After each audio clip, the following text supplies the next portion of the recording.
Assalamualaikum warahmatullahi wabarakatuh. Alhamdulillahirabbil alamin wassalatu wassalamu ala asyrafil anbiya'i wal mursalin sayyidina wa maulana Muhammadin wa ala alihi wa sahbihi ajma'in.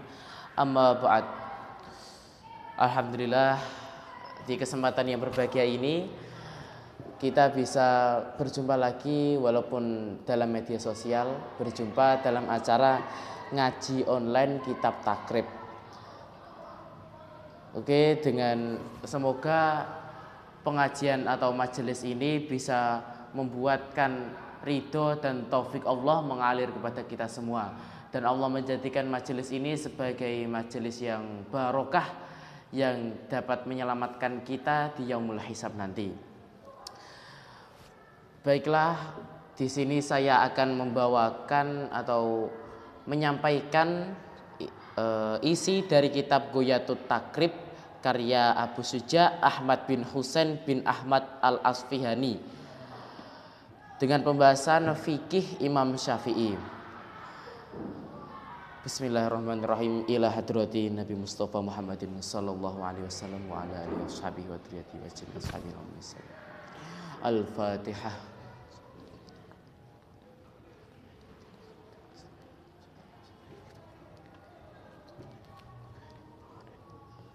Sumailah hadrati al-Qadhi Syuja Ahmad bin Husain bin Ahmad al-Asfihani musannif syarh afadi takrib wa Allah wa nafa'ani wa iyyahu.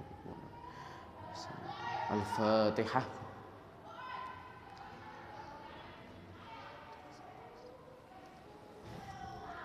Bismillahirrahmanirrahim. Bismillahi amiti aji ingsun kelawan nyebut asmane Allah Ar-Rahmani kang maha welas asih ing dalem donya lan akhirat, Ar-Rahimi tur kang welas asih ing dalem akhirat blaka. Alhamdu tawi sekabehane puji iku lillahi tetep kagungane Gusti Allah, Rabbil alamina kang mangirani wong alam kabeh.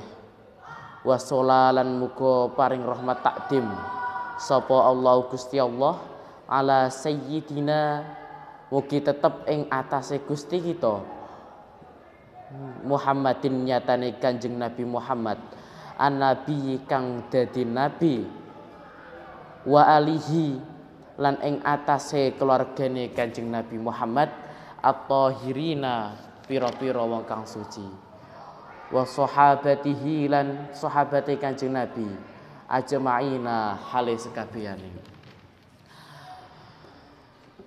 Dalam mukaddimah ini Al-Qadhi Abu Syuja menyampaikan kata-katanya dalam sebuah ucapan syukur kepada Allah Subhanahu wa taala atas segala limpahan rahmat dan taufik hidayahnya, yang dimana Syekh Abu Syuja ini dapat mengarang kitab yang bernama Ghoyatut Takrib. Beliau memakai istilah Alhamdulillahirabbil alamin yang menandakan bahwa segala puji hanyalah milik Allah semata. Karena ketika kita ingin memuji seseorang, pantaslah kita melihat siapa yang membuat seseorang itu, karena hanya Allah lah yang maha menciptakan, yang maha mematikan juga. Dan Syekh Abu Syuja ini melanjutkan perkataannya dengan lafaz wa sallallahu ala sayyidina Muhammadin an-nabiyina wa alihi at-tahirina wa sahabatihi ajma'in. Beliau juga menyampaikan sholawat serta salamnya kepada baginda Nabi Muhammad sallallahu alaihi wasallam atas rasa cinta dan rindunya Syekh Abu Syuja ini kepada Nabi Muhammad. Bahkan Syekh Abu Syuja pun tidak hanya memberikan sholawat atau salam itu hanya kepada Nabi Muhammad, tetapi kepada keluarganya yang berstatus at-tahirina, karena di mana keluarga Nabi Muhammad SAW itu terjamin kesuciannya oleh Allah Subhanahu wa taala, seperti firman-Nya yang berkata Bismillahirrahmanirrahim wa yutahhirakum tathira dalam surat Al-Ahzab ayat 33, yang menandakan bahwa memang ahli bait itu memang keluarga yang suci dan disucikan oleh Allah Subhanahu wa taala. Terus sampaian salam tersebut juga dirujukkan kepada sahabat-sahabat Nabi, yang dimana sahabat Nabi tersebut berstatus atau seseorang yang dimuliakan oleh baginda Nabi. Dalam hadisnya beliau Nabi Muhammad mengucapkan atau bersabda, ashabi kan nujum, di mana sahabatku itu bagikan bintang yang menerangi atas kegelapan cahaya kesesatan, di mana seseorang yang patuh terhadap ajaran Quran dan hadis insya Allah akan selamat pula ketika dia mengikuti ajaran sahabat Nabi, karena di mana sahabat Nabi tersebut ialah pewaris dari Nabi Muhammad sendiri. Dan setelah sahabat ada tabi'in, ada tabi'in, dan juga ada ulama yang kita sekarang bisa menganut beliau-beliau sebagai rujukan atas permasalahan kita semua. Bismillahirrahmanirrahim. Sa'alni nyuwun ing ingsun sapa ba'dul asdiqai sebagiane pira-pira kanca, hafidhum muga-muga ngreksa ing ba'dul asdiqa sapa Allah taala Gusti Allah taala, an a'mala ing nyento ngarang sapa ingsun mukhtasaran ing kitab ringkesan fil fikhi ing dalam kitab fikih ing dalam ilmu fikih, alamat habil imami ing atase madhabe wong kang dadi imam Asy-Syafi'i kang bangsa Syafi'i rahmatullahi utawi kawulasane Gusti Allah alaihi ing atase Imam Syafi'i waridwanihi lan ridone Allah, fi Ghayatil Ikhtisari ing dalam kitab Ghayatul Ikhtisar wa Nihayatil Ijazi lan ing dalam kitab Nihayatul Ijazi.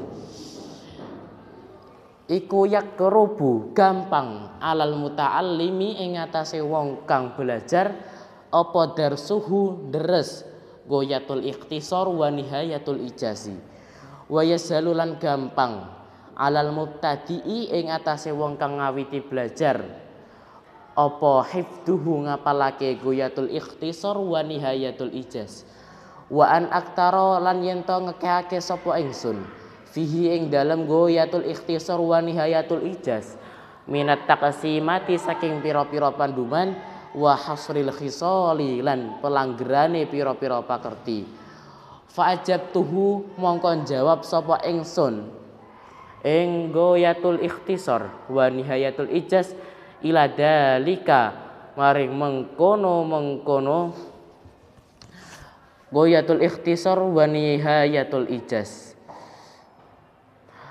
taliban hale wong kang nguprih lisawabi maring ganjaran, ragiban hale wong kang demen ilallahi maring Gusti Allah subhanahu wa ta'ala, ai usabbihu subhanah mau nyucikake ingsun kelawan maha suci ni Gusti Allah wa ta'ala lan maha luhure Gusti Allah fit taufiqi ing dalem oleh nulungi fit taufiqi ing dalem oleh nulungi sapa Allah lis-sawabi maring beneran, innahu temen setune sawab alama ing atase perkara yasya'u kang kersa sapa Allah iku qadirun dat kang banget kuasane, wa bi ibadihi lan kelawan pira-pira kawulane Allah iku latifun dat kang lembut, khabirun tur dat kang waspada.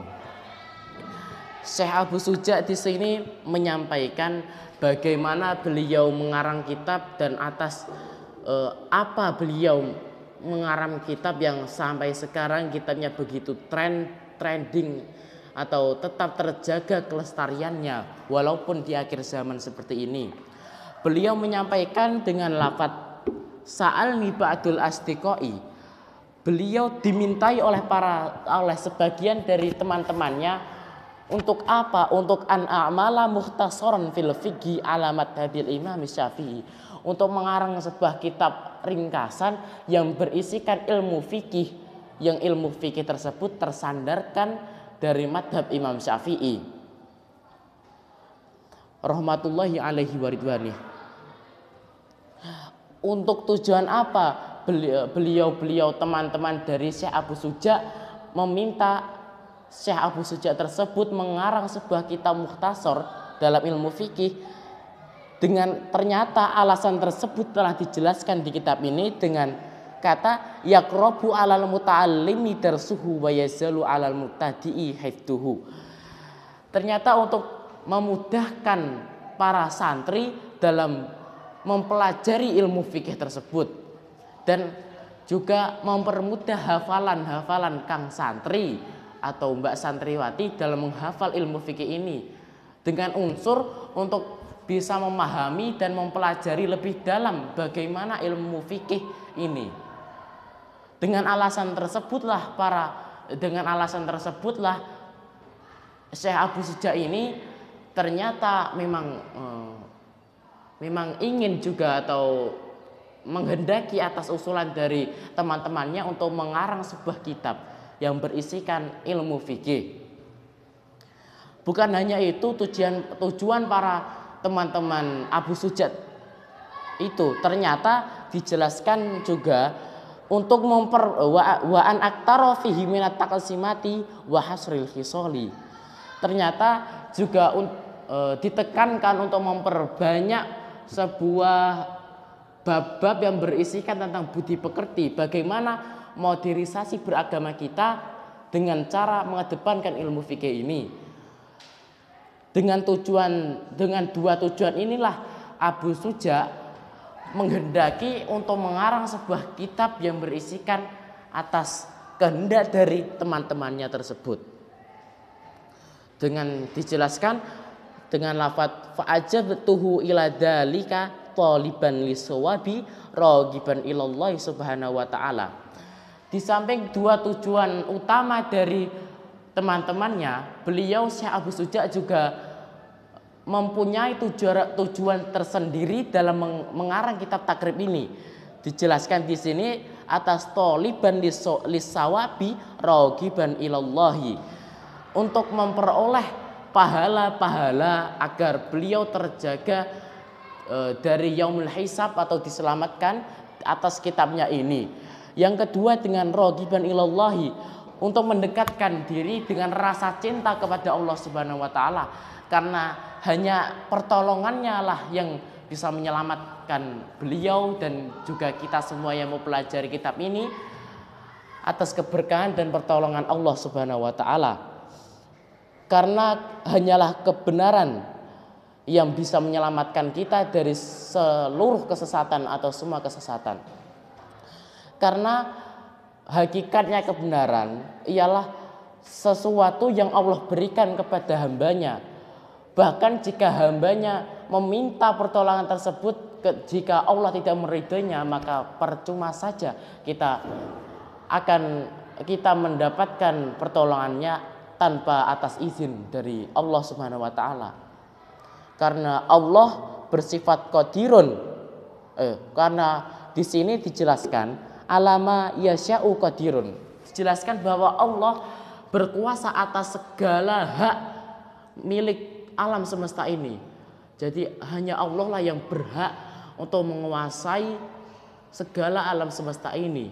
Walaupun kita diberi kekuasaan, pasti Allah yang qadirun, yang sangat menguasai atau banget kuasanya, menunjukkan bahwa Allah yang maha luar biasa.